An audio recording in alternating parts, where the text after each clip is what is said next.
Yo, welcome back to another episode of the Butcher's Bible Podcast. I'm your host, Ant. And I'm Luke. We're two blokes just preaching the good word of the meat industry. One episode at a time. Awesome. And our special guest for this evening is the one and only Phil Wood. How are you, Bus? Pretty good, yeah. Too bad. Nice. So obviously, Phil, we know who you are, but if you want to plug and promote yourself, tell the people about yourself. I'm Phil from Phil's Craft Butchery, owner and sole worker there. Website is thelamandboneman.uk. Bone Man. Yeah. Now, I've been wanting to ask, where have you come from? You seem to have you popped up out of thin air, and you've been taking Instagram by storm and doing your own thing. Raping our inboxes. Yeah.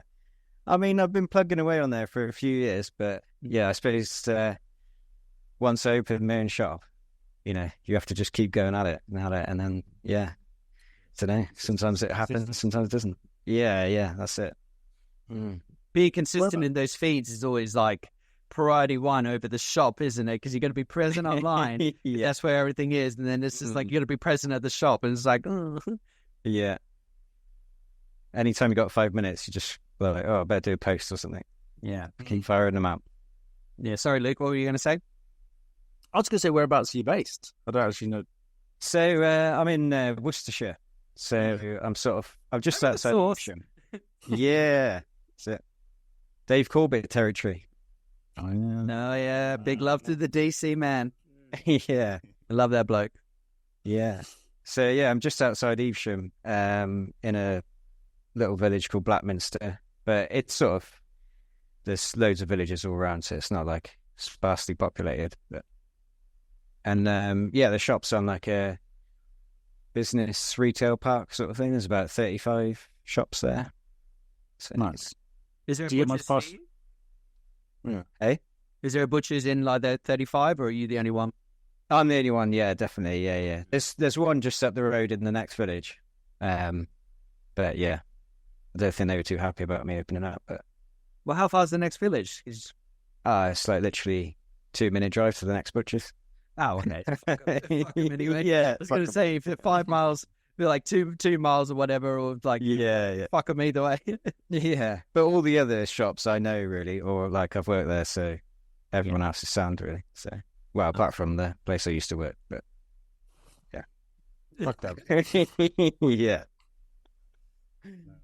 I used to work in a place that in a village in Stenning, which is down south, and you can wave to the other butcher shop from your door. You're like, have fun, have a good day. Yeah. And there'd always be a competition of who would have the most Christmas orders or the most Easter orders. Yeah. We would start our books at 100 just to fuck with them. Yeah.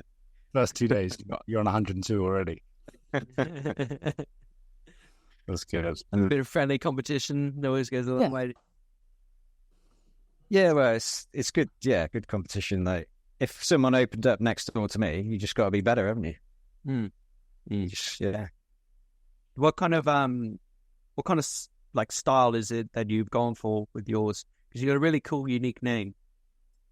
Yeah. So, it's pretty like small scale. I have like 1 lamb a week, half a pig or a pig a week. I don't buy full bodies of beef at the moment just because of the space.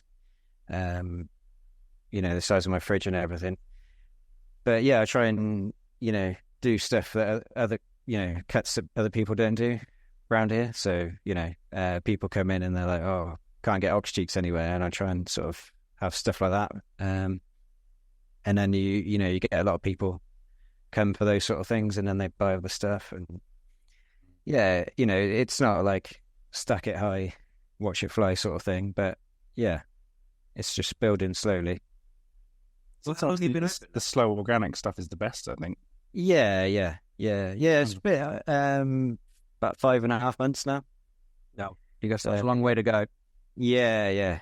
Still like early days, but yeah, every month's better than like I couldn't believe that January was better than November, so I was pretty chuffed for that, really. And then, last month was better again, so just keep going. Very cool. Very cool. How did you get into butchery? So I was sort of been thinking about it for ages. I used to do, do a few game birds and rabbits and stuff like that because I was in farming, so it wasn't like a huge jump.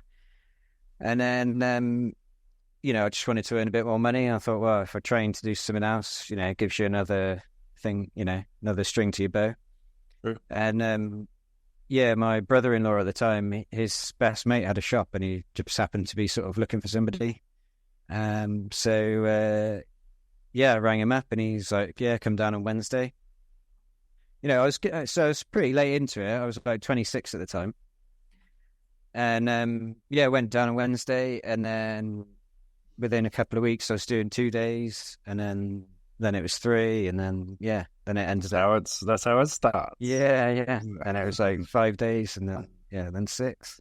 Yeah, so Nice. and then I worked at that place for a couple of years, and then I decided, then it was, I sort of stopped working there when COVID started, pretty much. Mm-hmm. I had a baby and then another one on the way, and you get 100 people coming in on a Monday when you normally have about 5, and you're like, oh, maybe, I don't know, is this going to be bad or not? So maybe I should, I had other farm work to do at home, so I thought I could just go and do that, but I don't see anybody all day. Yeah. And so I was like, I'm going to go and do that. Yeah, I was like, go and do that for a bit.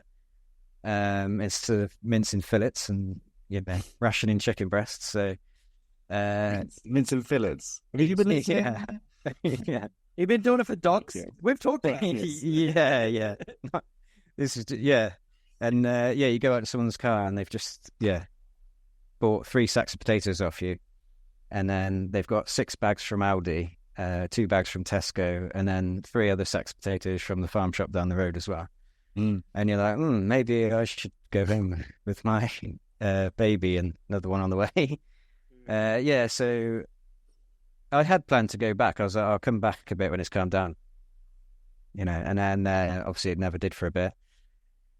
And then, then a mate of mine was starting back up doing tree surgery in the area again. And he was like, oh, do you want a day a week doing that? And I'd done it a bit before. So I started doing that. And then there was a butcher shop, just down the road from where I lived. And they were like, oh, come down 2 days a week here. So I was doing that. And then, doing trees and farming still for ages. Yeah. Nice. And went on like that for a couple of years. And then I got offered a job at the shop, full-time job. So I went for that, did that for nearly 2 years. And then, then quit there in July and then opened this place in September. So awesome. That's a quick run for everyone. What a transition, you did a few years, COVID, and then now you're like just opening your own shop over all that time. That's I mean, there was about a year where I didn't really do anything in between.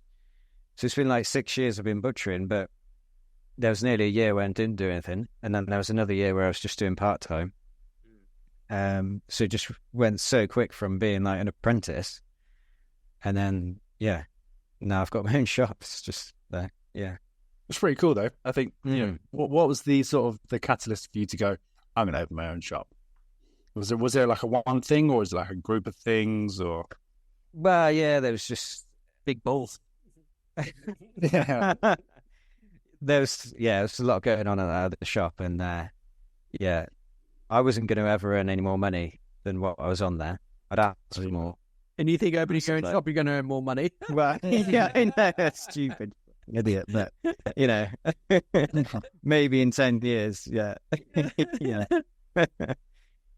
So and then I was like, I don't want to go and work for anyone else again, unless it was like, I was the only butcher there again. Maybe I didn't know. No, I just thought I can't work for anyone else really again. So I've worked at included my shop I think 7 different shops in 6 years, basically, which sounds really bad if you just put that down on paper. But I just moved on from each one, I suppose. And some of them it's just, I did a bit of part-time for a bit or whatever, freelance stuff. But seasonal as well, I assume.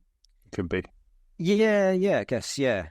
So like when I was setting this place up, I hadn't quite got the keys or whatever. I was doing a couple of days a week at another shop and stuff like that. And, obviously that was never going to be long term, but just a bit of cash to keep it going. Yeah, very true. Very true. I just want to go back to, you said when you, like, obviously not stacking it high and selling it cheap kind of style, whatever it was. Stack it high, watch it fly. Yeah, that's it. Yeah, sorry. Yeah. When you do, like, because you do bring in quite a fair bit of offal, because you said you want to bring in different types of cuts. You were saying, like, what is it that, like, I know you can get all your traditional kind of stuff, and you go like this really craft end. Like, what is it that you're doing that is changing from the guys 2 minutes up the road? So, like all the different, like Denver steaks, flat irons, most people don't bother with them because it's a bit of ball ache and, but, if you can get people onto them, they always come back and ask for them again, Is that the ones you were doing with chimichurri? That was skirt steak. Nice. I love a chimichurri. Yeah, chimichurri looks juicy. Yeah. Looks nice, chunky and vibrant as well. Yeah, I could just eat that out of the pot. I've started selling it in pots now and stuff, and people seem to like it, so I keep doing it. Is that homemade by you? Yeah. So it's just herbs, chili, garlic, red wine vinegar, olive oil, pepper. Yeah. Nice. Yeah. What else are you putting in with those? Because I saw you add a few different flavors as well.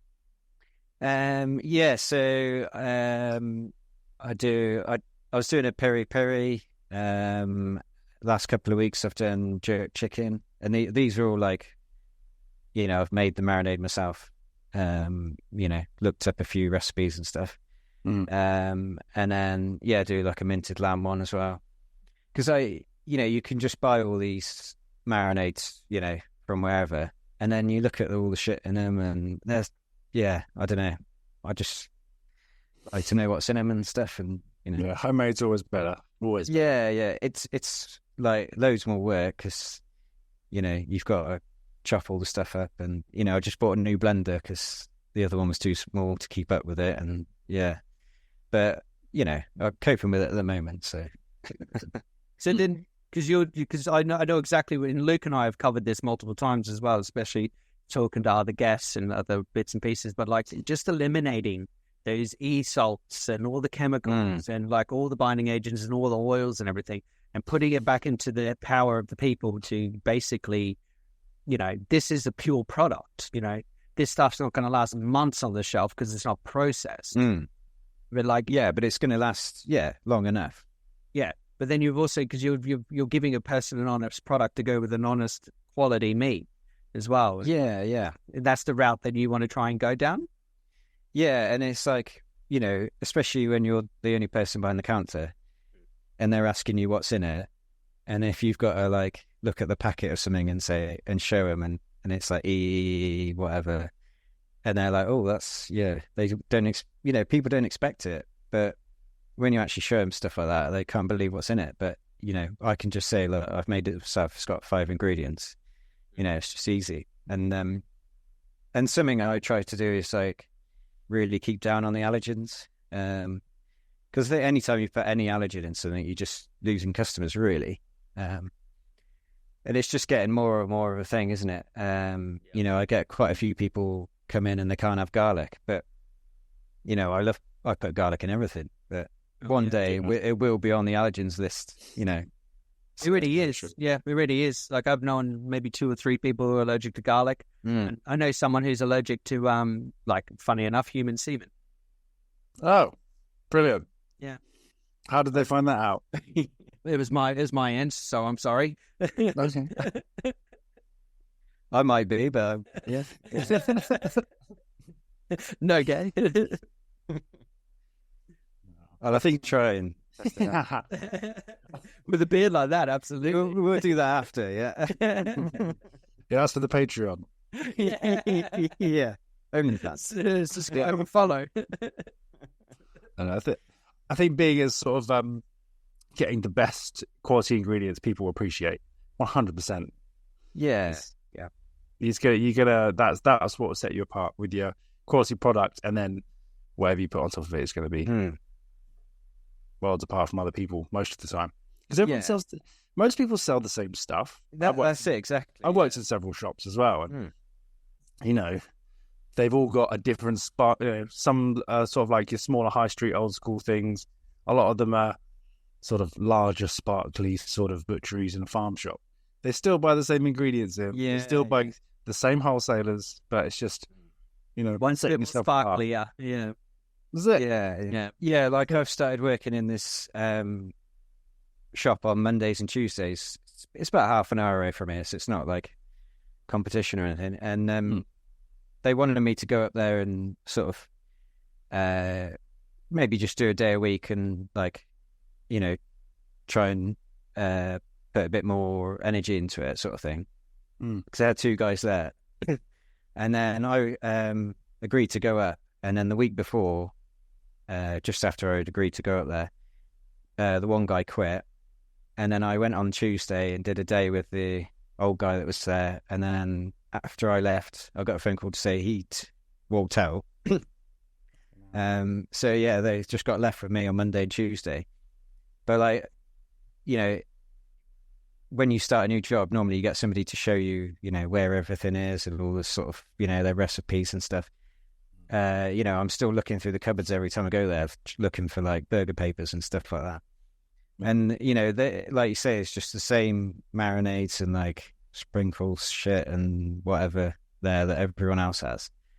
And, it's like, why don't you just, you got to make it unique, make your own, so that nobody else can get that product anywhere else. Yeah. Yeah.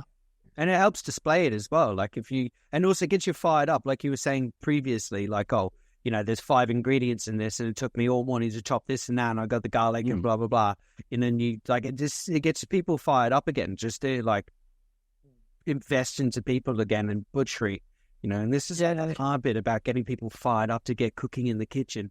Like as much as bloody spring's coming, but fuck me, it's pissing it down here. Yeah. This is like, people just were quite cautious at spending money and investing into people again when, the climate's how it is.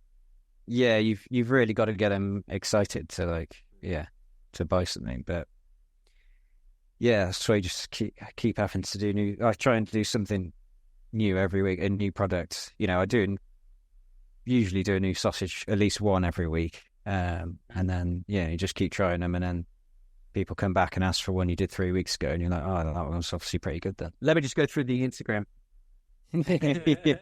Yeah. Which place did you like? Yeah, show me on here. Yeah. I keep waiting for people to get, sick of the sausage videos, but they don't seem to, so I keep doing them. But I never get sick of them.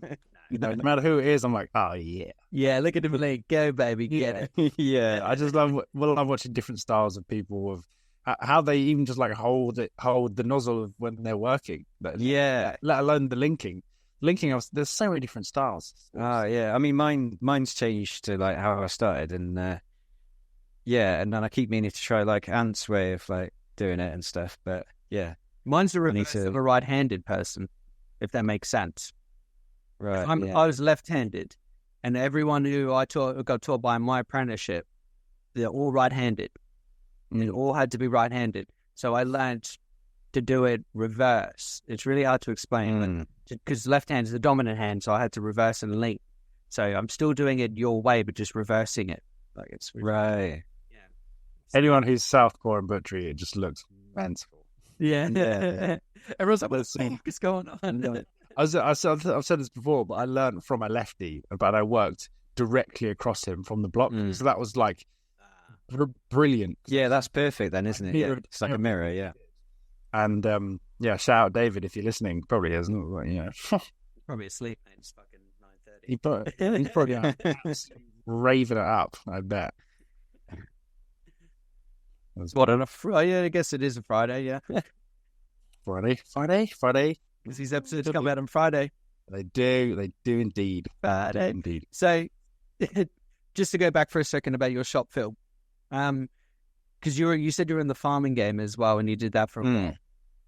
Are you using like the local veg and like fruit suppliers that are kind of in your area to sell through your shop? Yeah, I haven't quite got on to veg yet. I've had a few people come in and they're like, "Oh, I'll give you a ring," and they're going to sort me out, but they haven't got back to me. But yeah, it's sort of I'm slowly building up the products. Like I've just written down duck eggs on my arm earlier because two people asked for them today.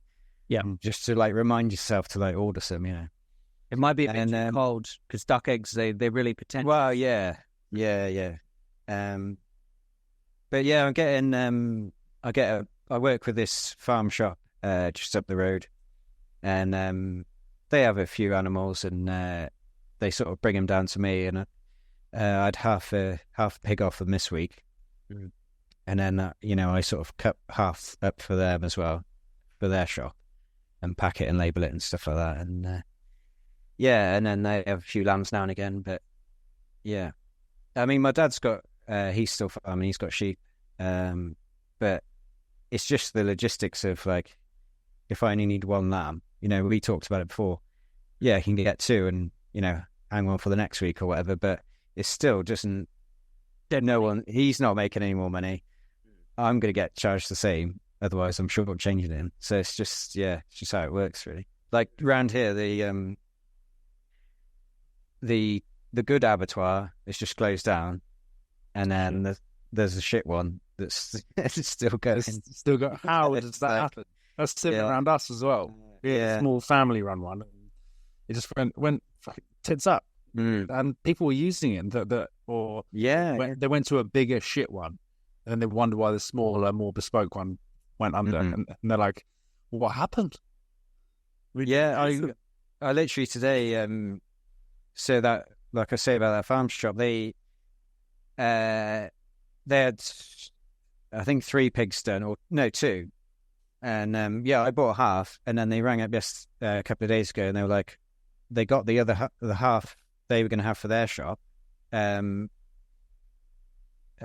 butchered at the abattoir, and they were like, oh, it's like just they got it in a veg crate, just everything piled in, but not even in bags or anything, and like just in huge pieces, nothing obviously labelled, and they were like, oh, can you sort it out a bit. So I like did what I could with it, but there's like shards of bone sticking out, and like it looks like it's been done with a spade, Yeah, and then just like chop. Yeah. Just not taking one bone off, if you know what I mean. So like there's just like a piece of shoulder like that, all the bone. Like how are you going to carve that, or So yeah, that's sort of, and it was dirty as well. I was like, I couldn't believe it. I was like, yeah. The veg crate as well, of all crates, like I guess that's a blessing. There was a half a plastic bag in the bottom, but it was just all like it's just all like piled. Trotters at the bottom and the head on the top with the hairy cheek facing down onto like the chops. So the chops right underneath were like going green after like 3 days already. It's just like fuck. Yeah. So, you got the curing process already happening there. Then I guess. yeah. I want to go back as well because you said about your sausage game, and I know you're putting out some fucking cracking reels of sausages.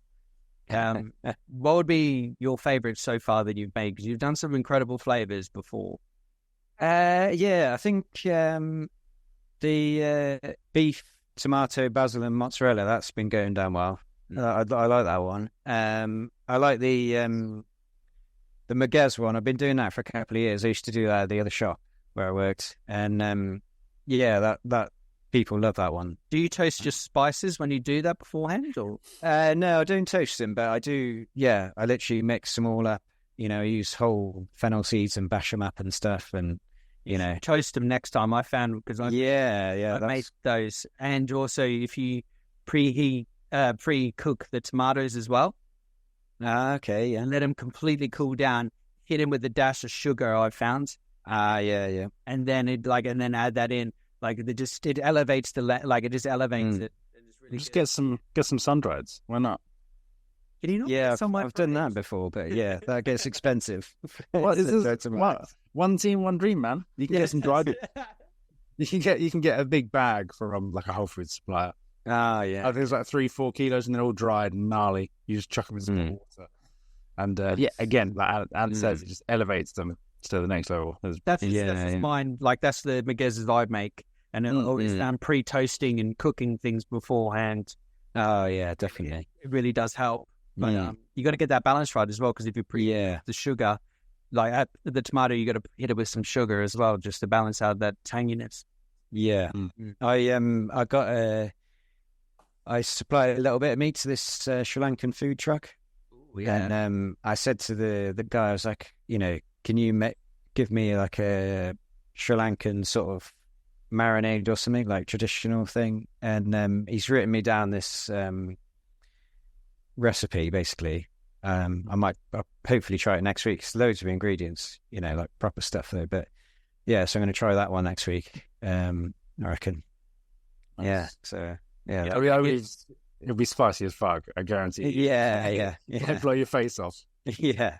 He's not even going to tell us like some of the ingredients, because like, is it going to be spicy, or is it? Yeah, it should be. Yeah. Okay.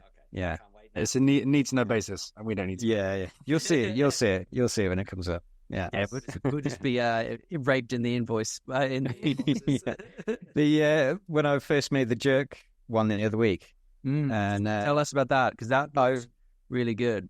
Yeah, so I blended all that up. So it's like orange juice, lime juice, soy, garlic, Scotch bonnet, loads of stuff. And I got a big spoonful out. So I'll try this. And I nearly died. The first bit, I was like, I need to put some in that to calm it down a little bit. So a bit more sugar, bit more oil, and then just calmed it down a little bit. But, yeah, that was pretty good. It doesn't even matter. Like regardless of when you put it in, that Scotch bonnet just sits at like that million scope.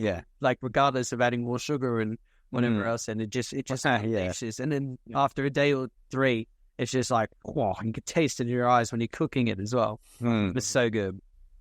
Yeah, there's people out there going. Well, you touch them and then you go for a shower and then you wash it and oh, where did that come from? Is it this new mint tangy? Oh, that stuff. Yeah. Ooh. Spicy. No, that is spicy in the old Johnson. Yeah. Are you still talking about sausages or what? Oh yeah. Oh yeah. Different. No. I once had someone who put chili powder instead of paprika into a sort of like a Hungarian or whatever chorizo style sausage, and it was fucking blow your head off hot. What did you replace? What a whole batch of sausages? So let's say we did a 6 kilo mix, and it was 100 grams of paprika, with other things in it. Just put in chili flakes that had it in there anyway, as well as 100 grams of just straight up cayenne chili powder. Yeah. A couple of customers come back in the next day being like, "Are you trying to kill us?" Yes, we are, Doris. Yes, we are. Yes. So we can all go home. That's it. Yeah, I try to. Sometimes I just sort of like almost pick a country, and then either look up, if they have a sausage history sort of thing, or pick their traditional one, or like, you look up something. Like I've done a chimichurri sausage before, because I thought, well, just put the sauce in. That's probably the first time I made it, actually, and things like that.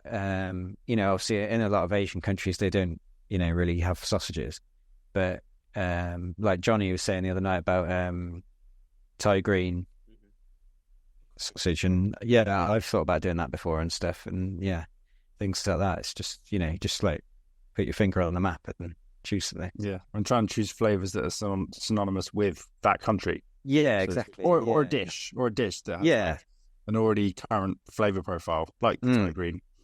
Yeah, Yeah. The one I've always wanted to make as well was a chicken and kimchi. Oh, yeah. I've always wanted to do that, but then I'm like, what goes with the kimchi? Do you do like the manj toot, or do you add in like a certain amount of veg? But like you need that kimchi to have that balance as well. So, like that's what I was thinking. It took me like 3 years to try and put together, and then now I'm like, oh, I'll get around to it someday. Yeah. Can you put like a coriander in it? Do you think? Just like a bit of green, a bit of something, because it'll be spicy and sort of that kimchi sort of wholesome flavor, right? Yeah, but do you go down the route of like almost like a stir fry? So you have like the manj toot with like the baby corns and like almost like to that degree with the carrot, or that's what I'm saying. Do you do like that stir fry kind of style? That's what I was always stuck on for like 3 years. Where I was like, dude, straight up kimchi, so it's just all banging spice flavor with like the chicken legs and like chicken breasts. Like, what do you think? Let us know. But yeah, that was one I've always wanted to try, because like that would probably last for ages as well with the kimchi in there. Probably keep like 3 weeks. Preserve also got the good the good bacteria as well. So the chicken's the healthiest chicken that we know. Yeah. I actually went foraging today for some wild garlic, which is nice. pretty sick. Yeah, around the back of my girlfriend's house, which is sort of like a boggy patch, and it's every year it just comes up there so fucking fierce. So I was just grabbing fistfuls of it and shooting it into a bag. I bet it smells delicious as well. It's still on my hands. I have washed them, but it's still on my hands. But I bet it smelled delicious. And just like walking by. I did. I was rubbing it under my in all the zones or whatever, like perfume. Yeah. I'm gonna do it. He's getting some tonight. Yeah. On my own as well. So guaranteed. Running solo. Yeah. Whenever I want. I'm gonna do an Italian tomorrow, which is we do fennel and wild garlic. I've got any sun-dried tomatoes, so. Oh, that's a shame. I know where to get them. Fennel and wild garlic. We'll see how it goes. I'll send you guys a couple of pictures, but I think it's promising. It's been something I've been thinking about since I found the wild garlic patch. You can do like a wild garlic pesto as well, like a chicken bake as well. Do it that way. Yeah, I was thinking whether I just like chop it up and then mince it through twice, or do I make a pesto out of it, or like really blend it up so it goes green rather than flecks. I'm not quite sure. I'd probably do super blended, oil, pine nuts. I blend some and then chuck some in the mix as well, some leaves. So I don't know. Yeah, because I've got pork leek and chili cracking as well tomorrow, so I might just do like a green one and then leave the leek as the pieces. You know what I mean? Yeah, no, that sounds good. That sounds good. Get them creative juices flowing on a Friday. Yeah, it's good. Well, we got a market every Sunday, so I try and do different sausages most Fridays. We got the staples at the moment, which are honey mustard and our spicy Brazilian. Then we'll try and do another two, and see if it goes or not. If it doesn't, fuck those guys. I'll eat them. Yeah, we'll eat them. We'll eat them when we go over and raid your fridge. Yeah, dude. There's always like some crazy steaks in my fridge from wherever we're cutting for the market. It's like, this didn't sell. You can have it before it goes in the freezer. Like, yeah, sound sweet. Oh, thank you very much. And then forget about it for 4 days and then eat it when it's on its last legs. And it's got black on one side and it's like going like that really nice gooiness as well. And you're like, when you scrape it off, just fry it out. It's cold. People are always like, being a butcher, you must eat such good meat. I'm like, I do eat meat, but it's not the best. It's really on its last legs. It's the stuff it's the stuff that doesn't sell. Yeah, people think you just go and like, just carve off a fillet and dinner. No, you get the one that you've put in the back of the fridge 3 weeks ago and forgot about, and then you're like, I better eat that.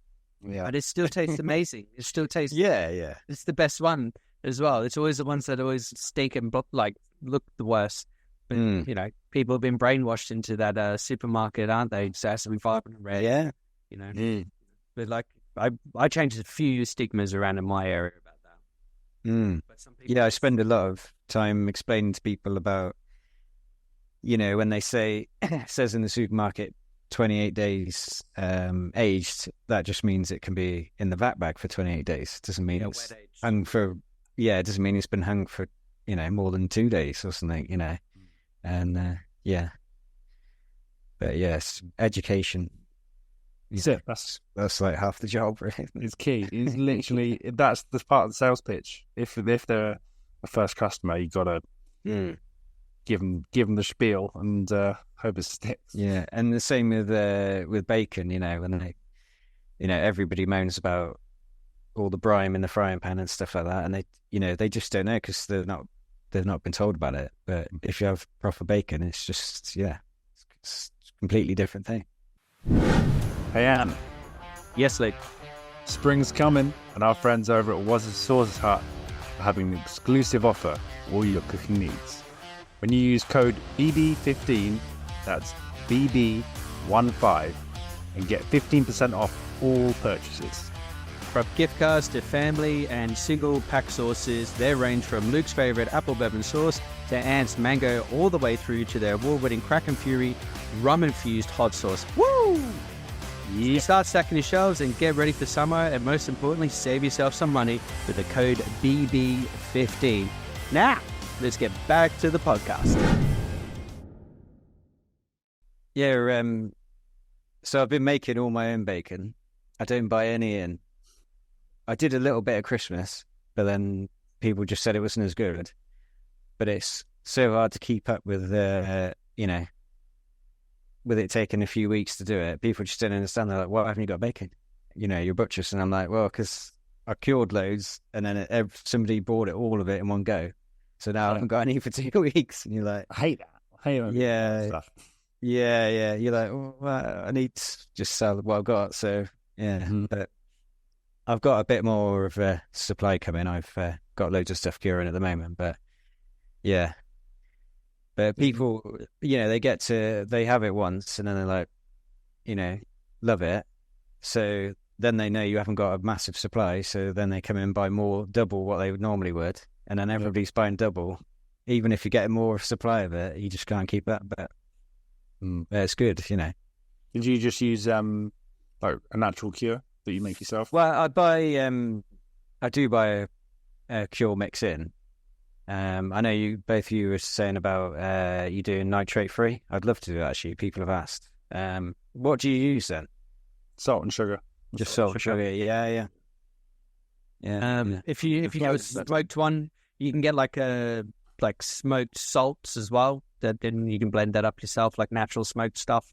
There is some liquid. I know I've been tricked before, where some stuff will say, "Oh, this is naturally smoked," but they use the liquid to dye it. To give yeah. So you're gonna kind of have to watch out for that. But then you can kind of tell between the two once you've had the natural stuff. Yeah, the liquid smoke is fucked. It's so bad. Yeah. Like, I can't believe the people that actually use it. Yeah. It's like I hate that when they're selling smoked bacon. You're like, oh, where's your smoker? Like, people come in here and I say, well, I haven't got a smoker. Look around. There's I haven't got a back door. There's no smoker out the back. So how can I do smoked bacon? But like you say, people use that stuff, and nobody knows any difference. So it's true. No, yeah, if I can give you my cure recipe off there. Yeah, it's cool. Yeah. The sign of wait. Yeah. Yeah. Give you $100,000. Yeah. Oh, yeah. Why not? Nitrate free is the way to go. Yeah, definitely, 100%. Plus, you get like a more honest product as well, like you're saying with like your chimichurris and your jack and everything as well. Like it just adds another element, gives you the sting.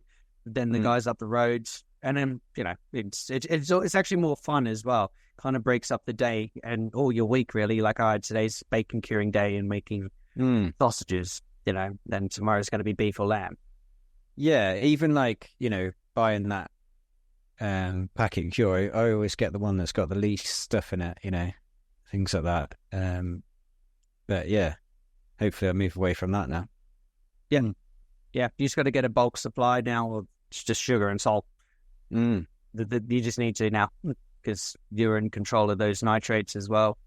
and the balance. You just got to get that balance down. But Luke's got a really good recipe, and I can send you 1 or 2 as well. Boom. Nice. So 100 grand each then. Easy enough. I'll just take a hair job. Oh, okay. Yeah. 100,000 hand jobs. Or Yeah, Butcher's Bible reach round. That's what it is. You could get like Butcher's Bible hand job gloves. Oh God! But you hadn't thought that one. I'll get in touch with some. Don't be silly. You got to come up with like a good slogan instead of like, don't be silly, wrap your willy or something. Don't be silly. We'll come up with like a slogan like that. Why not? Yeah, why not? Your sausages as well. What do you put into them? Are you rusking them up to the gills or what? Yeah, they're all gluten free. So I use pea flour. Nice. Fuck yeah. Good man. Yeah. I'm a pea flour man. Yeah, I just don't understand why you wouldn't really now. Yeah, and that's the thing. Like a lot of shops, they'll do a gluten-free plain sausage, once a month or something. Well, they might do it every week, but they won't do any flavored gluten-free ones. So people come in there, oh, have you got any gluten-free sausages? And then you've got 4 different ones, and they're all gluten-free, and they're like, oh wow, they can actually have something with some flavor in as well. Yeah, definitely. Do you add just the regular sea salt, or what are you doing? I do use a really basic seasoning, with the sulfate in and stuff. But yeah, it's like, again, with that, it's the most basic one I can use. Like I looked through all of them. I was like, which is the one that's got the least crap in it and stuff. Yeah, you're very very health conscious for your customers, which is really good. Yeah, and then sometimes I do think like, oh, my pork is fresh enough. Maybe I could just use salt and whatever. But yeah, that's it. But yeah, it's just constantly trying to get less ingredients and stuff all the time. Partly because I just can't be asked to write it all out on the labels when you have to make a new label all the time. It's it's easier if you just write 6 things. How long would a batch of sausages last you? Like, let's say in the counter in the shop.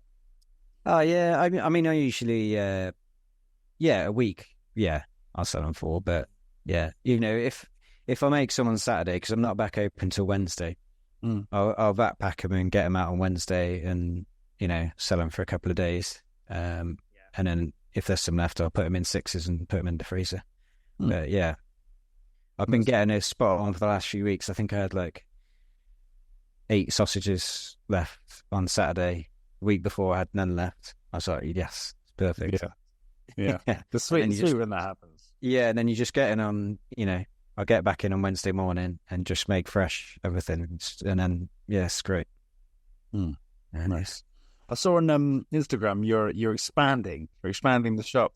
Yeah. What's going on? What's going on there? Nice addition. Yeah. So I just keep. So the first counter I had was like 1.2 meters. This shitty little thing. I had that for like a month, and then I got a 2.4, and then moved the little one to the side, and then now I've replaced the little one with a 1.8, and it's a lot wider as well, and so it's just opens it up to do more stuff all the time. Yeah, because you've got more space, and you can make something amazing, but if you can't put it in the counter, you're not going to sell it, are you? So true. Are you gonna explore the worlds of having a deli in the shop, or is that a bit of a step too far currently? Yeah, I mean, I'd love to have everything. I'd love to have like another counter with just fish in it and stuff, but like I got that new one today, and I can easily fill it all up just with like raw meat, basically. So I'm like, I don't know. I'm definitely going to get some pies next week, though. Where I used to live in Fladbury, there's a Fladbury pie shop, which is like they sell all over the country and stuff, and best pies around.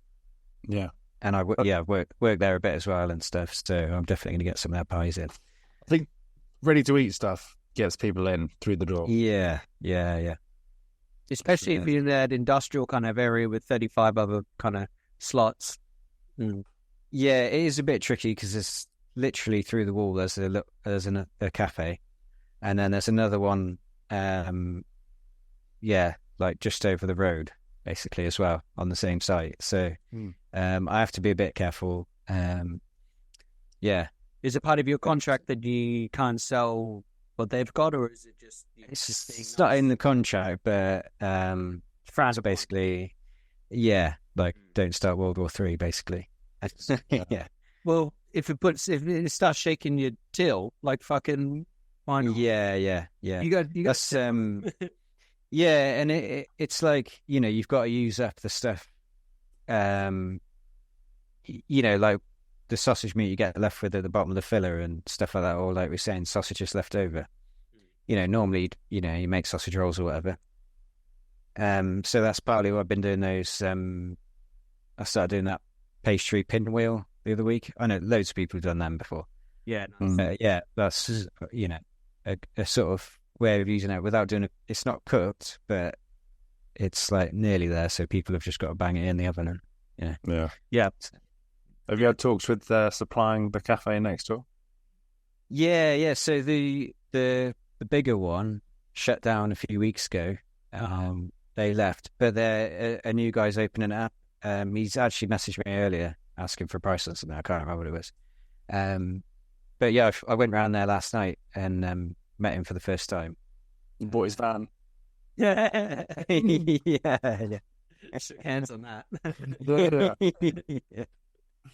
And then there's a new restaurant opening in the town, which is like be 10 minutes away. And they came in a few weeks ago to talk about stuff, and they're really keen to use like Bavette and Denver steaks and stuff like that. And sort of basically change around their menu each week depending on what I want to give them. And they came and got us a couple of Denvers today, and I gave them some Chuy steaks. Nice. Yeah. Something different, Yeah. I've done them before, and what I did is I gave him one from like the ribeye, where it'd be basically touching the ribeye, which I know is good. And then I gave him one from further up, and I said, like, just see what you think of the two. If that one's no good, I know there's only about 4 steaks off that bit, but yeah. So personally, I'd choose the chuck end of that. Yeah. 100%. So much more flavour. Yeah. So it'd be interesting to see what he says, because that could be pretty good. Would you substitute though flavour for tenderness? Because I would go the other end. It'd be fairly minimal, the tenderness difference. If it's the chuck eye, I would choose like the further shoulder end, like neck end. Okay, saucy. Bone apple tit. Yeah. And now just everyone's going to go to the butchers and be like, "Can I have the neck end of the chuck, please?" Like, this is fucking shit. Oh, you've been listening to those boys as well? Yeah. I was chewing for about half an hour. Yeah, it's funny with like all the the different steaks, because they're not all for everyone, if you know what I mean. Like some people, I say, like, you might not like that one. I love it, but you might not like it. You might go back to your fillet or whatever. But some people go mad for them, don't they? If you've got a different one there. It's the way of how they're cooking it. That's half the battle. Yeah, if you could go around and cook every bit of meat you sold to people, it'd be a piece of piss, wouldn't it? You'd be the busiest man on earth. Yeah, but it'd be everybody would come back again. Yeah, definitely. Are you thinking about, like Luke said, doing like a bit of a deli kind of section with like olives and maybe like some hot pies or like something like that? Yeah, it's all just depends on space, basically. Like it's pretty full now with those 2 counters. You could bring them both back and get 2 bigger ones, but yeah, we'll see. Do you want to substitute it though, for counter space, because you're going to put like a bigger fridge in or something, you reckon, eventually, or are you going to kind of keep to this? Yeah, it could be. Yeah, I mean, at some point, I'll hopefully, if I'll need a bigger walk in, and I'd like to get some bread in as well. Yeah, Bread's a really good shout. Bread's a good.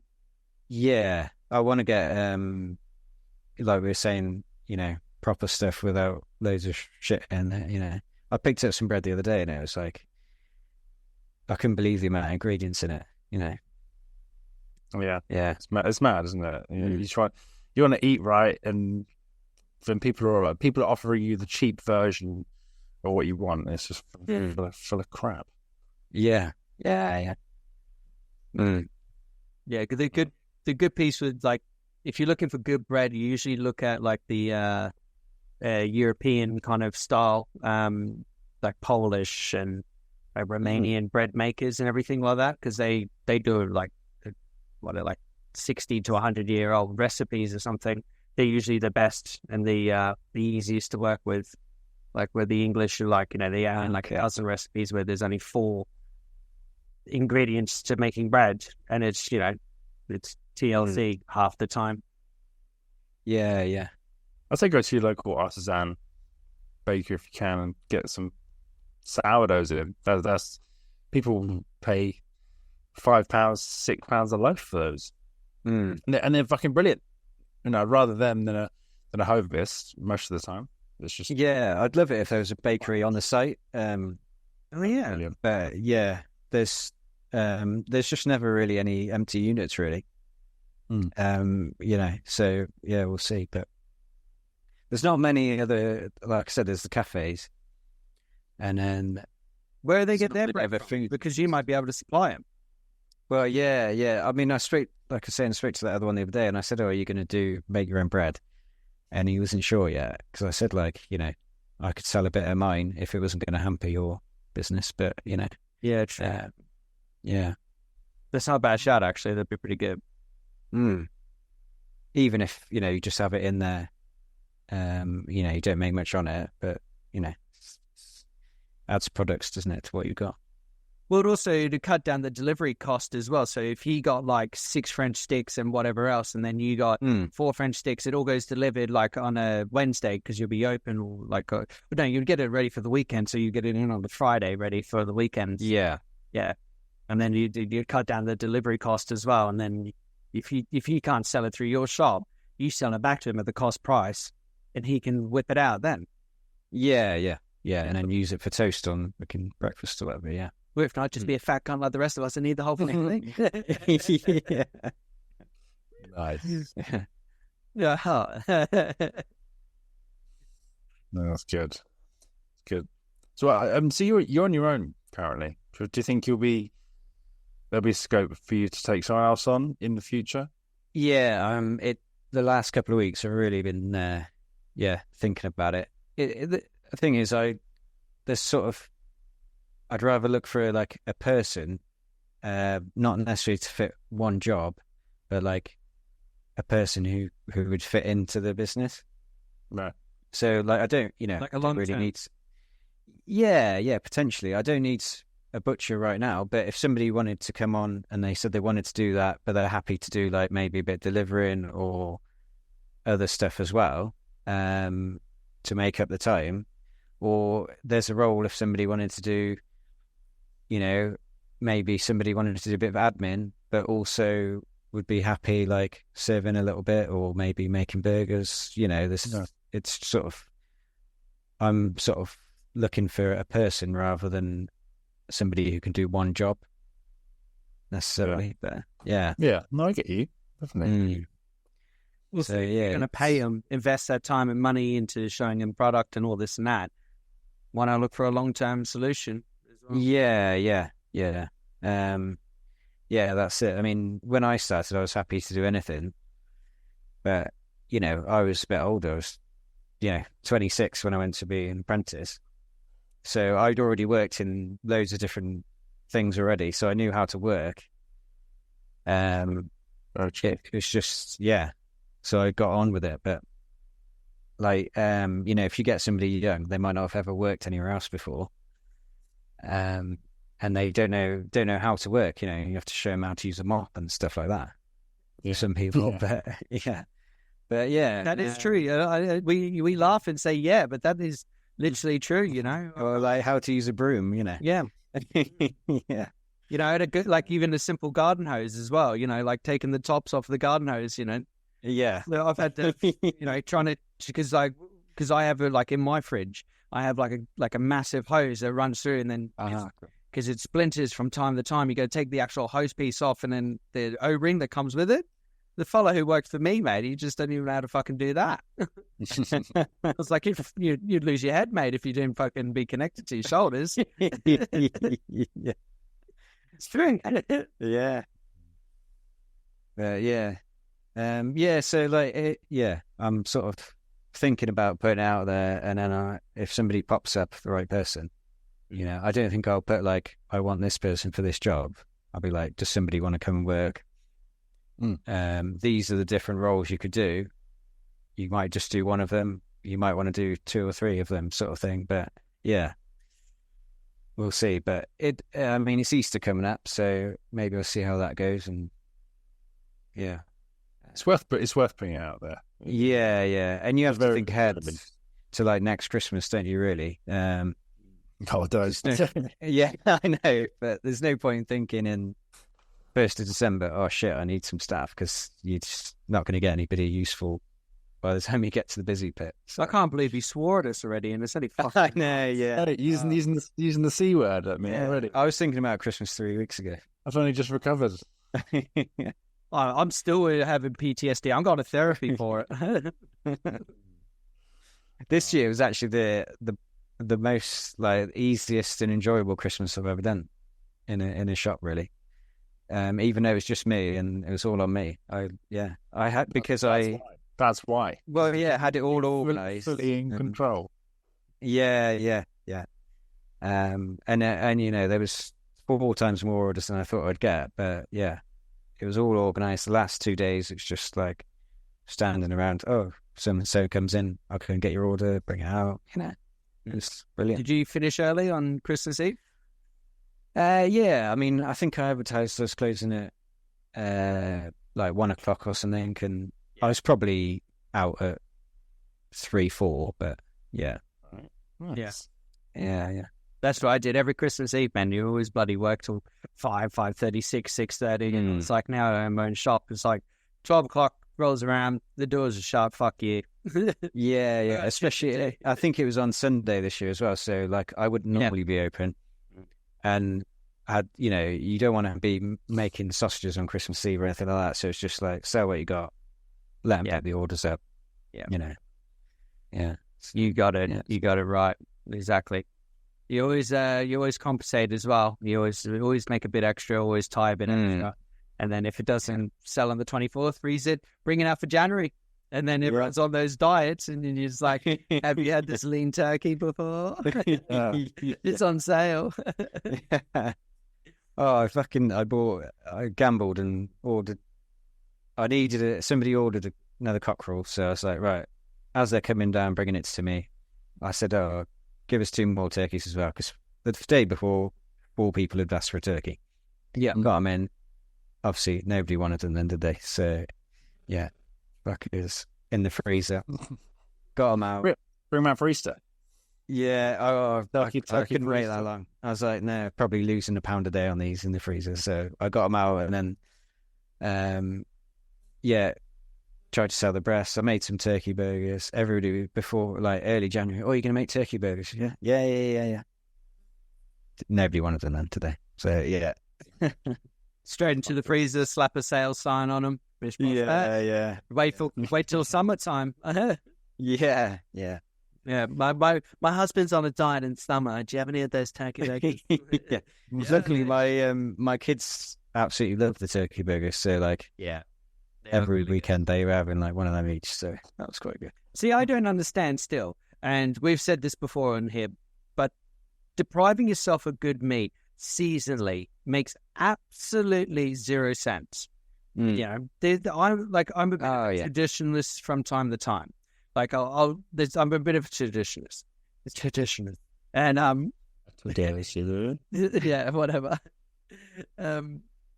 Bit of a dish, yeah. But it just doesn't make any sense. Like, oh, Luke said just before, having turkey at Easter, like that's incredible. Like, it doesn't have to be lamb. Lamb's based around that because of the season and whatever else. Yeah, we get it. Yeah, but that's just bullshit, really, because most of the lambs are born like around Easter week.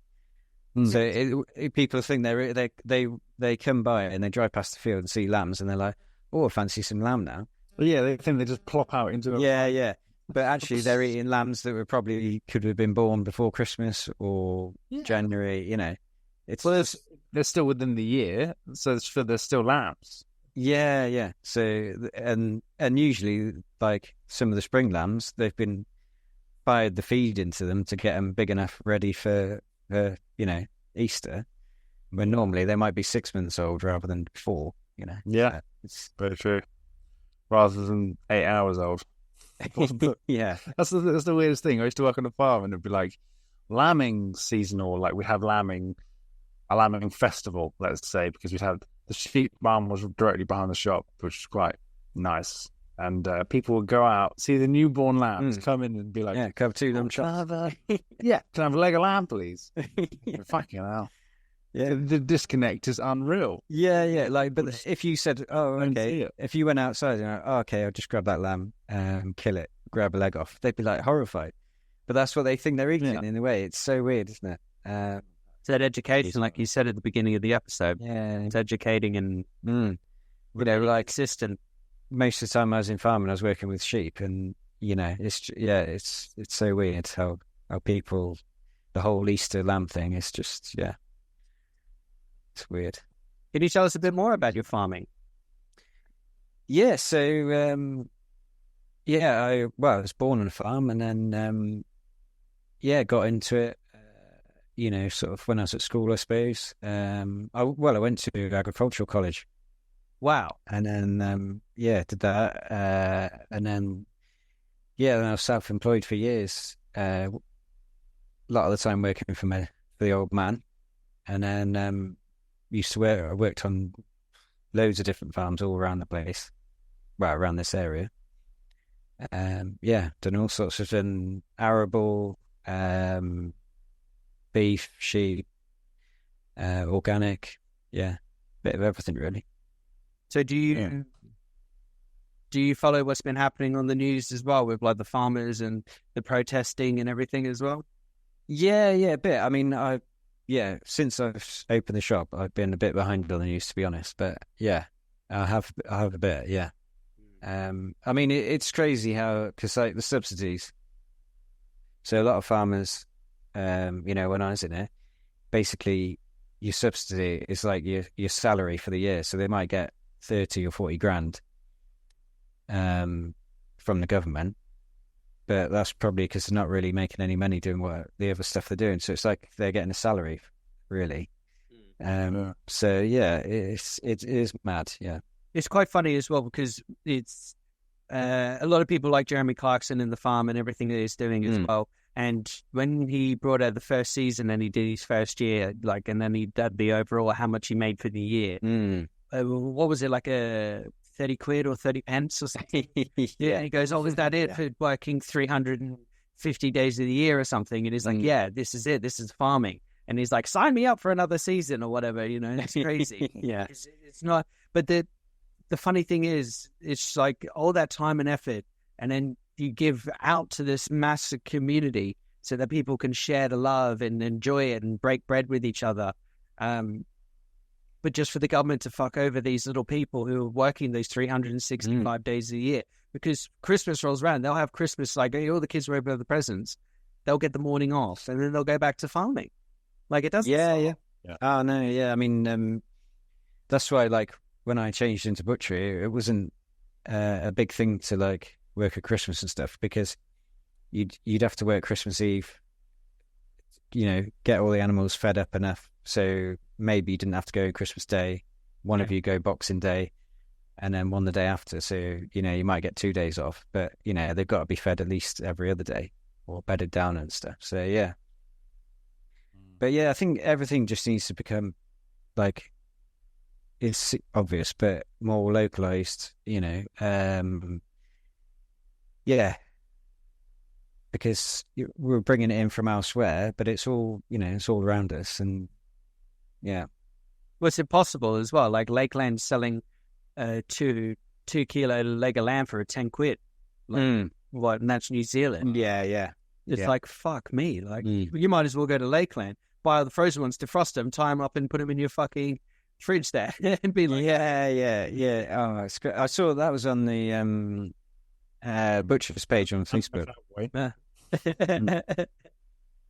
Yeah. Somebody put that up the other day, and it's that. So that was half price. So they were 20 quid, and then they're putting it to £10 for I thought, oh, it's probably a small leg, but no, it's still 1.8 to 2.2, 10 quid. So fuck. Yeah. How can you compete with that? It's yeah. But they're buying it in at is yeah. But like people come into and they say like about the supermarkets, and you're like, well, I don't consider them competition to me at all. It's just a completely different thing, isn't it? But yeah, but that's going to be your battle all the way through. Now having a shop is remaining consistent, putting a smile on your face, and then always battling with the supermarkets because Johnny Farrell said it. We've said it, we're on such thin ice. It's and this is the break for the small shops. It's little people like us, running these independent stores, doing the 6-7 days a week, trying to remain consistent, and trying to find that work-life balance. It's becoming near impossible, and it's like it's breaking the high streets, and people do like to come in and be like, oh, the supermarkets are fucking shit up, and the high street rates are fucked, and these stores are all empty. There's crackheads down here and there, but it's like it has to start in your backyard, like you said, farming, localizing, supporting the small farms, supporting the small butchers, the bread makers. It kind of all goes back, and then once you start seeing those investments go back into that, because the small guys pay the most tax. That's 100%. Yeah. And the supermarkets, I've noticed over the last few years, they've started stocking stuff that the farm shops stock. So they go out and they're like, oh, they've got this jam or whatever, and they'll have it in the supermarket as well. But then some farm shops have done a similar thing, and you're like, well, you walk in, you're like, well, I can get that sauce in Tesco as well. So like that's a bit pointless to me. They shouldn't stock that. Yeah. But because Tesco have got some of the products that the farm shops sell, obviously they can buy a lot more. It's just the same old story, so they can sell it cheaper again, and then it's just the end of the cycle, isn't it? But then the guy that they're, the person they're buying that jam off or whatever, because they've bought a massive load of it, they've knocked them down. Like you were saying with Co-op when you the other night about your sausages. Yeah, they were knocking you down. So nobody's making any money. It's just crazy. They're still relentless. They want this honest, good product for nothing, and it's just like it doesn't grow on trees. Like the amount of time and process to do all this and to break down the pork to get all that little bits and pieces off that pork to make sure it's worth it, and then you're stuck with the bones as well and skin. Like people are cautious at even buying pork bones for their dogs and that. Like, don't fucking cook them. Just leave them as they are. They're absolutely fine. Let them chew on that stuff and go nuts. Just don't cook anything. Don't cook any bones and give them to your dog. That's it. End of. But people are like, oh, but my mum used to do it. Yeah, your mum's fucking dead. Well, I got a mate, and he's like, yeah, well, I give my dog cooked chicken bones all the time. I'm like, yeah, and he's like, yeah, but he hasn't died yet. And he is 50, the dog's like 15 now, so he's like, probably not going to die. That probably won't be the thing that kills him, but well, if he made it past like the 10-year mark, like hats off to him. That dog's had a good life eating fucking chicken. Yeah. Well, it's like if I get to 80, I'm going to start getting on the heroin because why not at that point? Fuck yeah. Got to 80. Like. Yeah. Who have you got to answer to? Just get Why not? Also, when you're 80 as well, you can like day drink, do smack in the open. Oh yeah. Can't wait. If I do that now, man, that's just a common weekend here in Dorset. Yeah. If I get to a certain age, I'm gonna, when they're like, "What's the secret to living life?" You just make up the most wild, out there shit. That's what they do. They're like, I don't know, I eat two babies' fingers and punch a man in the face, and I've lived till I'm 94. The secret is to having all dogs and no kids. That's Yeah. it. And, Yeah. Oh, and another one is eating ass. Yeah, good for the immune system. Yeah, exactly right. Fuck. Right. I've got a few questions here. Apologies if you've heard any feedback or you hear any feedback now. I put a Instagram story out today just to say we're recording. Any questions? And one of them is, well, a few of them. They're from Skeeter Burrows. Would you say it's Skeeter Burrows? Would you say it's easier to become a butcher these days than, let's say, 20 years ago? There's loads of jobs out there, but I personally think that it is, because apprenticeships are more readily available rather than having to become a Saturday boy and be a graft and then be accepted into the fold. You know what I mean? Yeah. Phil also, like you said, Phil, you did your apprenticeship at 26. yeah, It's like it's pretty acceptable and it's easier. But to do an apprenticeship might be a bit hard because some shops probably aren't taking people and whatnot. But to learn butchery, to do butchery, it's so much easier because of the technology. We got the advancements of everything as well, haven't we? Yeah, not there's necessarily. there's probably more people willing to teach maybe these days. Like, like us guys, like I'd happily teach somebody, but maybe back in the day, the older crowds, you had to do 10 years before you even got a knife, sort of thing, Yeah. Yeah. What about if that comes up? Are you going to introduce doing masterclasses at your shop then, to be coming under that teacher influence kind of thing? Yeah, it's definitely something I thought about at the start. Whether it's demonstrations or classes as well. It's just working out all the boring stuff, the logistics and the space in the shop and stuff like that. But I'd love to do that sort of thing. Yeah. They're good evenings, I do them as well. Yeah, you're also really good. Yeah. Even if you just do like a sausage one, to start with, like that'd be really good. We started. There was a bit of a late night opening the other night on the park. I wasn't here because I was working elsewhere, but they had. Have you heard of Beefy Boys? Yes. Yeah. Yeah. So they had one of their trucks down here. Nice. And the hot tub shop was open and a couple of other places. If it had been like on a Wednesday, when I'm open, I would have stayed open a bit later. But yeah, and then there's supposed to be a donut van here as well and stuff. And then like a few of us on the park business owners are talking about, what other ones we can do and stuff like that. So yeah, maybe, if I was doing a class and then there was other stuff going on as well, might work well. Who knows? You could get one of your next staff member from a class. It could. Yeah. It's happened before. Yeah. Someone who goes. You keep that education going as well and educate people about what goes in their sausages, like we've said in this episode as well. And Yeah. I love that sort of stuff. Telling them, exactly what's in there. Don't shy away from that sort of thing. Yeah. You're just a meat nerd like the rest of us. Yeah. Yeah. If you're not, go to your local butcher. They'll fucking gnaw your ear off with all of it. Yeah. Sometimes I think people they start backing out, and I'm like, oh yeah, not too much. No, they just wanted 2 sausages, and then they wanted to go in. Yeah, you're like, let me tell you a story about these. Yeah. Once upon a time, it all started 16 years ago in a cave. Yeah. There you go. Is another one. The price of lamb. Is it? Do you find it worrying how it's just going up and up and up? Well, it's. We'll see. I'm gonna put a post out in the next couple of days saying, if you order your lamb for Easter before, say, the 20th, you can have it at the price it is now, because it's going to go up next week. Because it's already gone up £1.50 a kilo in the last 3 weeks. Went up pound last week. So you know, I've already taken a hit on it, and lamb was probably the least profitable thing I did anyway.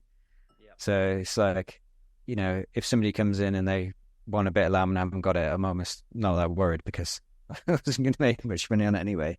How are you pass on those savings to a customer? Like you said, lamb was like the most unprofitable one, but people, there's no savings whatsoever. And if you're selling a leg at 45, 55 pounds leg each, fucking impossible. Yeah. And people are like, oh, you know, they think, you know, they've just given you 50 quid for a leg of that. And they're like, oh, yeah, he's doing all right. And you're like, no, I've probably made 5 quid on that, you know. Yeah, if you're lucky. Yeah. So, yeah. I mean, I've weighed up a couple of shoulders the other day, and I was like, fucking hell, it's like, sell that whole shoulder on the bone, I've made like 4 quid. So it's like, Jesus. It's not even worth bringing in, you know. I don't feel bad. I don't feel bad, but if I don't bring in the 3-4 lambs I need for the week, but then I'd like, you know, I miss my customers, and then, but at the same time, I know them so well that I'm just like, but beef, chicken, but they're like, you know, they're meat, they're carnivores in those sense, you know, they like their lamb, their traditions and everything as well. But like you said, you make like 3, 4, 5 pounds off of a shoulder, maybe bake a couple of quid off the breast. Yeah. I mean, they could buy other stuff. That's it. Yeah, like no, definitely. I mean, so I'm getting rid of the breasts piece of piss at the minute, because Stuff and all that. Yeah, people seem to love that. So yeah, get rid of that. Chops is like hit and miss, and then shoulders aren't too bad. But yeah, most weeks people think they're like, oh, you need lambs with 4 legs, but actually sell more shoulders than legs a lot of the time. Yeah, that's odd. Yeah, and if you don't sell the legs, you just take the chumps off, do the chumps into something, and then dice up the rest, or do like lamb sausages.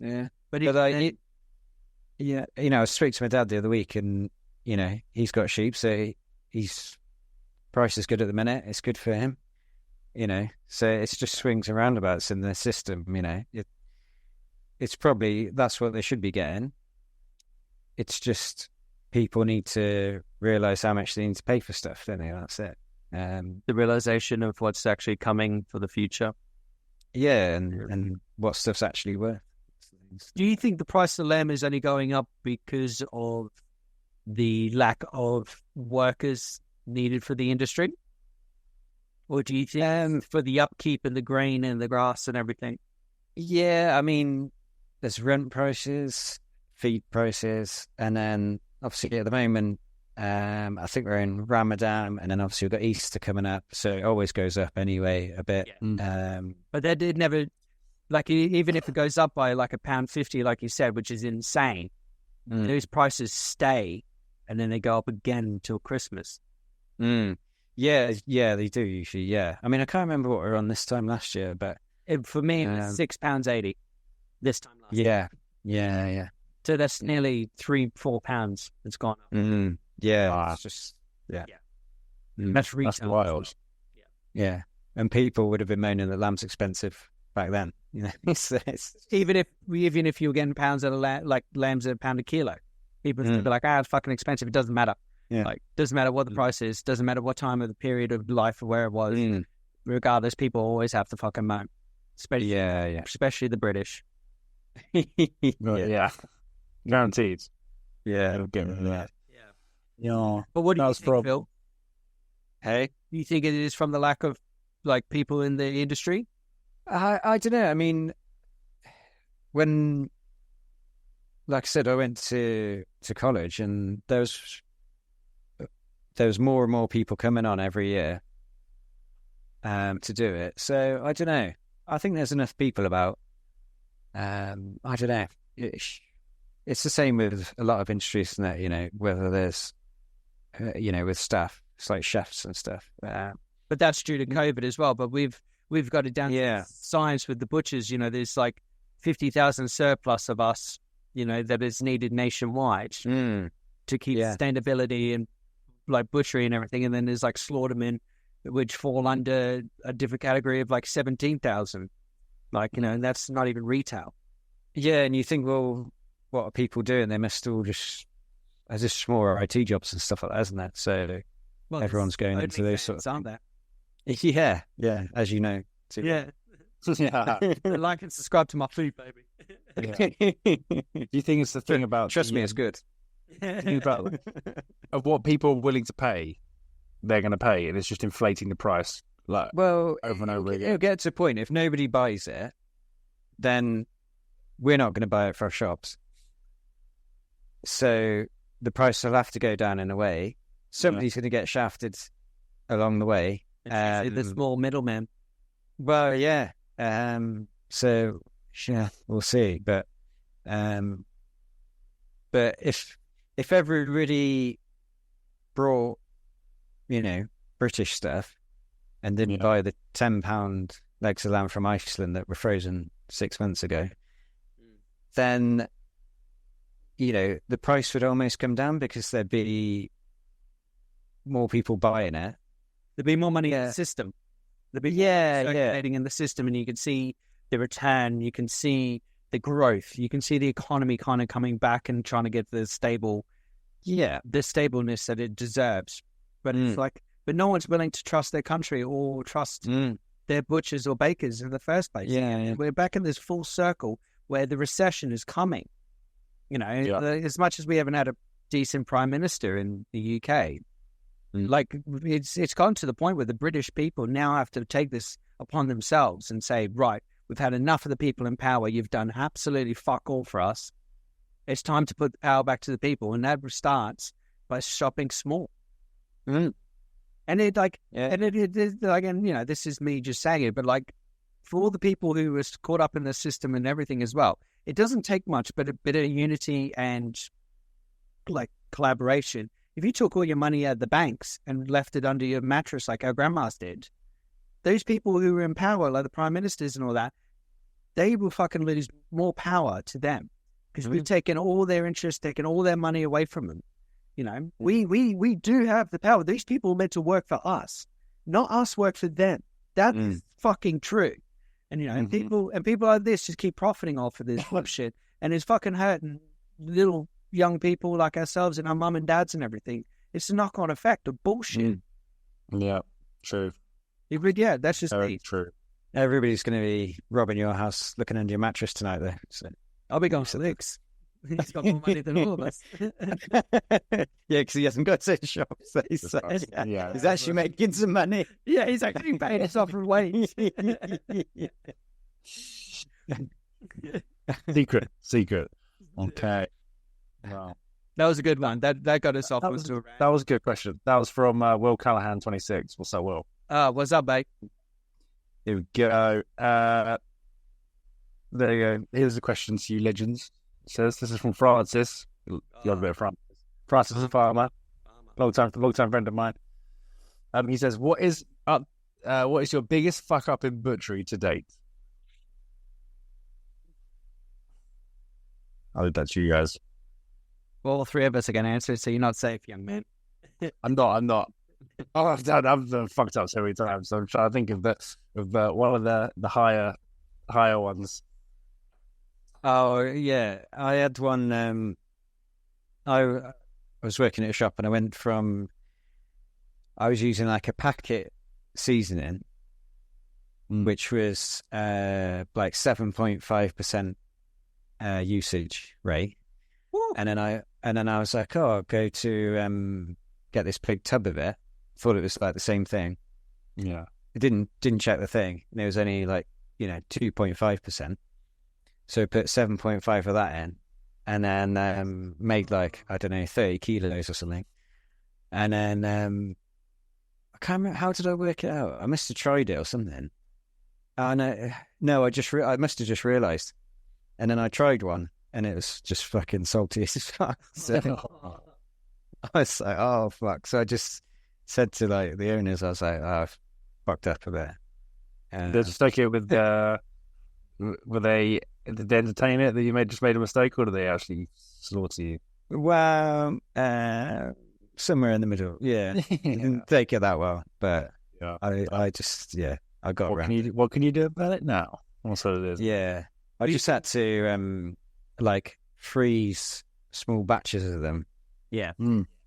Like straight away, and then get them out and mix them in with the other. Yeah, That's over the next few months. Yeah, that's what I did. It was just I got through it all in the end. It only took a year and a half, but I got it done. Yeah. Because every one of those sausages would have been 4 or 5 of them would have been the equivalent of like a full batch of sausage. Yeah. And you made a 20 kilo batch. Oh, fucking yeah.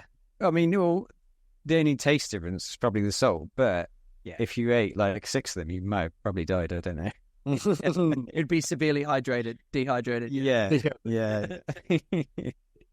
Very good. You got one, Luke, or do you want me to go? You can go. Go on. So about 5 years ago, this one's fucking hilarious. So about 5-6 years ago, one of the busiest Christmases we've ever had.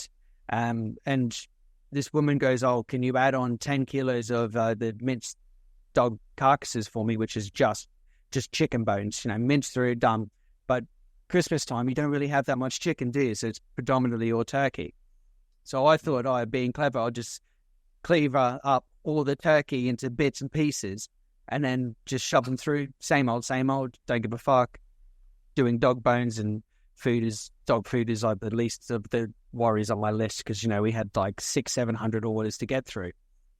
So I did the 10 kilo batch, but as I was running it through, it got caught. And this is on the 23rd, of the evening of the 23rd, rolling into the 24th, being the 24th, we finished at 4:00. Blocked up the mincer, didn't I? Nice. It blocked up the whole entire thing. The whole thing just stopped. So every time you kept turning it, it was just like, just on and off. I was like, fuck.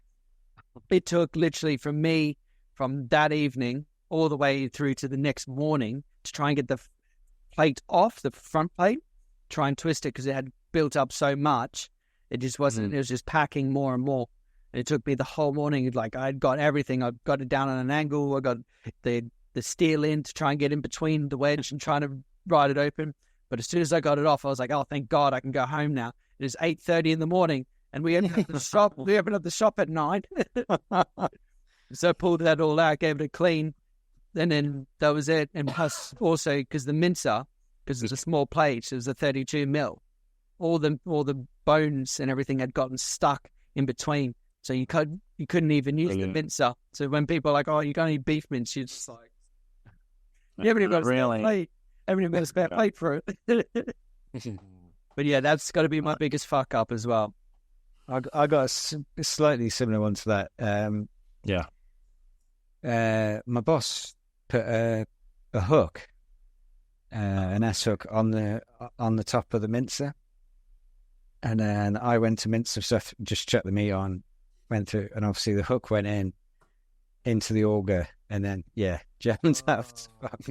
That probably wasn't as bad as your one there, because we managed to like prise it open and get it out. But yeah, that could have been really bad. But yeah, mine was a big fail. I didn't put the hook on there though, so I was like, that's not even your fault.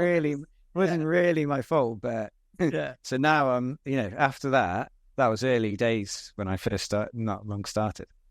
So anytime anybody put anything near the hopper, I was like, no.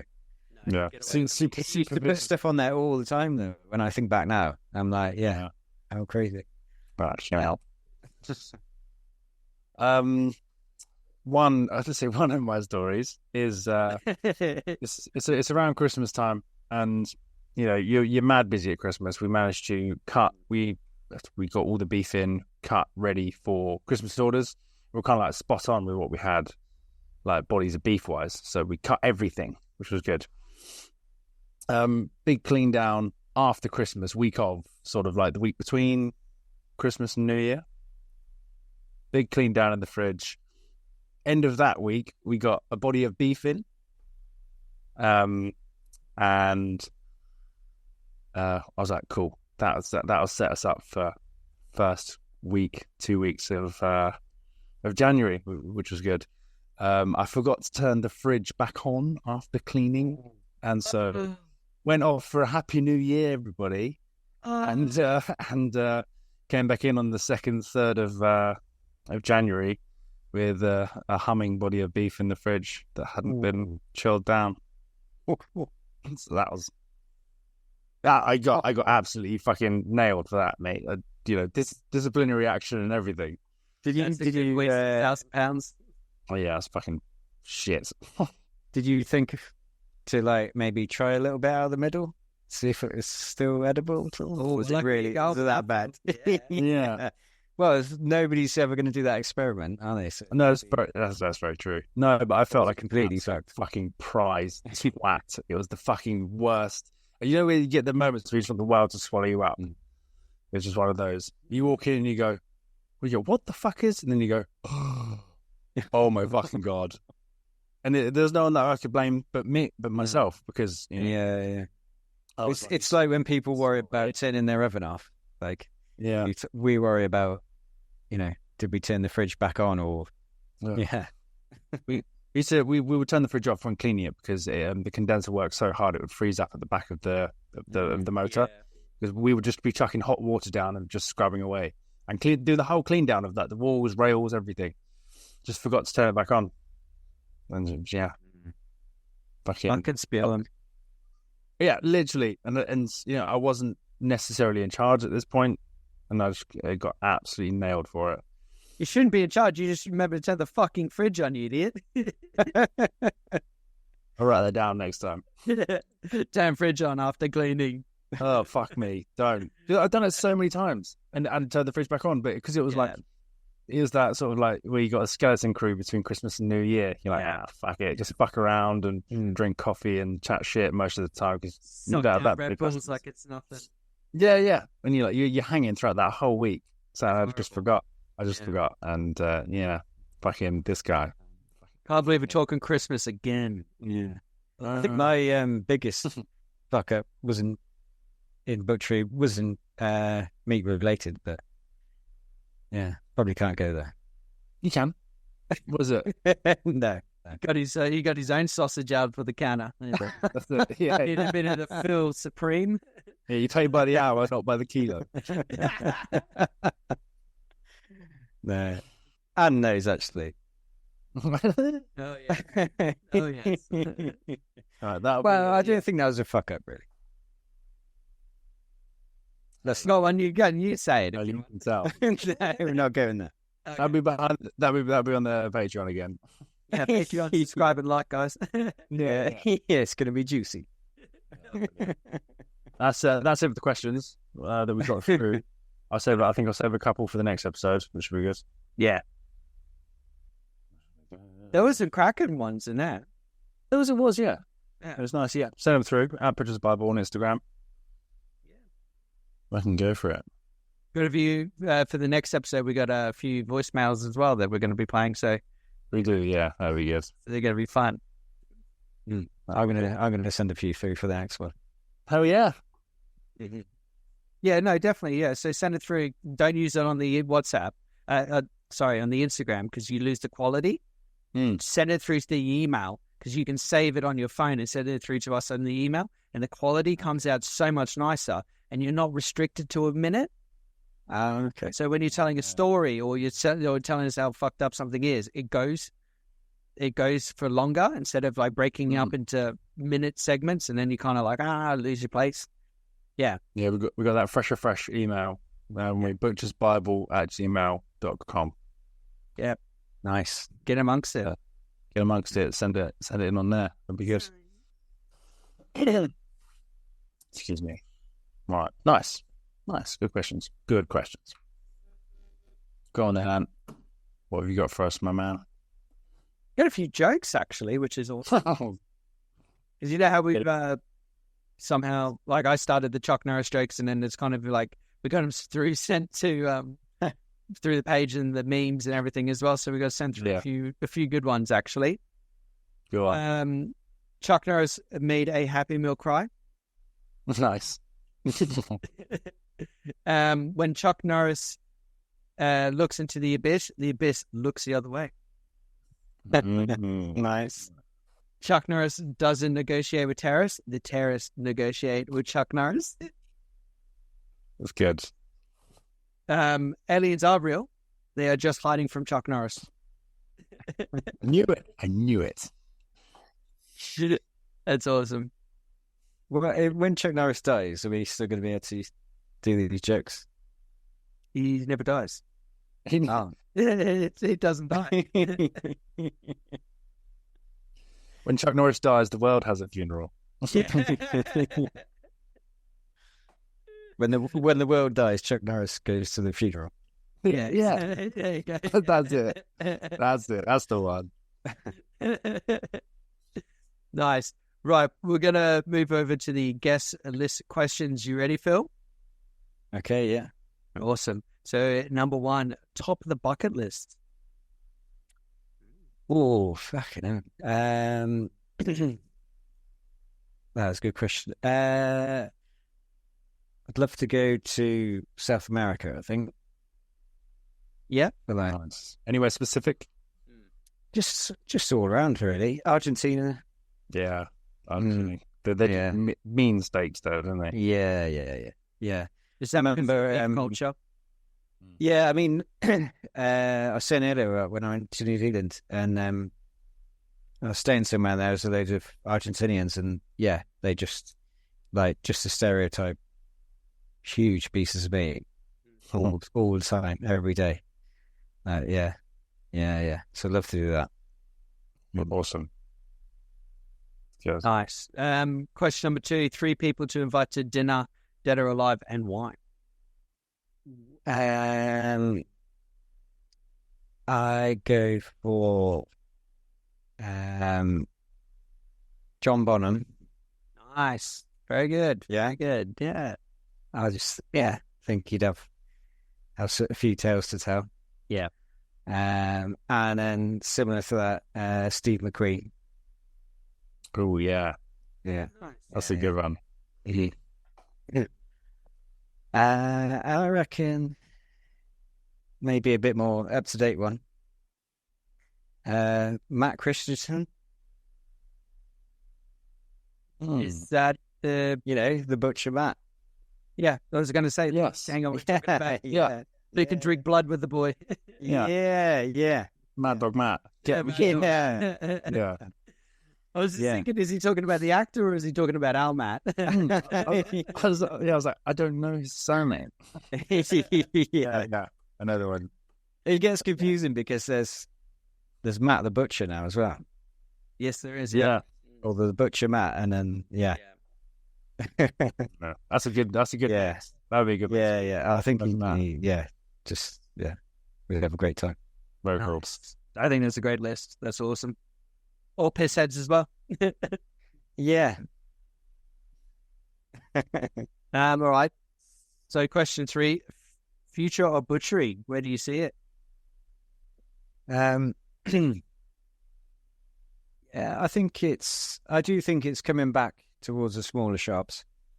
All the supermarkets have shut their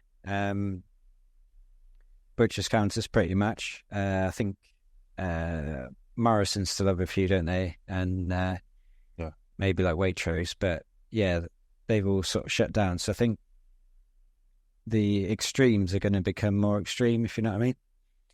Mm-hmm. So you'll have smaller butcher shops, and then maybe the big supermarkets will get bigger, the actual shops. Yeah. But yeah, I think that's how it's going to go. Yeah. I like that. A bit like it's gone with bakeries. I think it's quite a similar thing.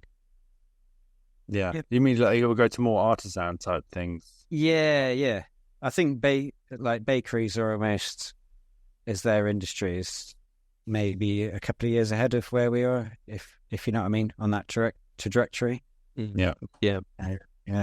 And then also I think like butchers and a fishmongers together might become a bit of a more of a thing.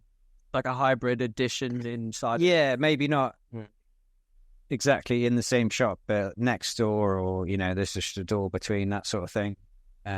Yeah. No, I'd love to do that. I'd love to go just work in a fishmonger's for 2 days just to learn a bit of stuff, and maybe do the same for them and that sort of thing. But yeah, we're not so different. Yeah. Nice. I like that. Death row meal. Ooh, something with pork belly, I think. Yes. Yeah. Maybe some sort of Asian pork belly. I've done a few myself. But yeah, pork belly. no, yeah. Even just a slab of pork belly and nothing else. What would you have to drink? What would you have to drink? Probably whiskey. What are you gonna? Yeah, if it was my last thing, whiskey. What about dessert? Whiskey. I thought you were gonna say booty. Yeah, well, I mean, if that's on the menu, then I don't think they get that option to the end of Nice. Last question: are aliens real? Yeah, probably. Yeah. I mean, it's just endless, isn't it, out there? So there's going to be something at some point. Fucking egg. Yeah, it's a bit arrogant to think like, we've made all this stuff that nothing else could do that, or I don't know. Yeah, there's going to be something, isn't there? Even if it's half as brainy as we are, or whatever, But yeah, very true. Yeah, or there'd be something on the evolving on another planet that's going to catch us up, because we're going back anyway, aren't we? So yeah, with the conversations like this. yeah.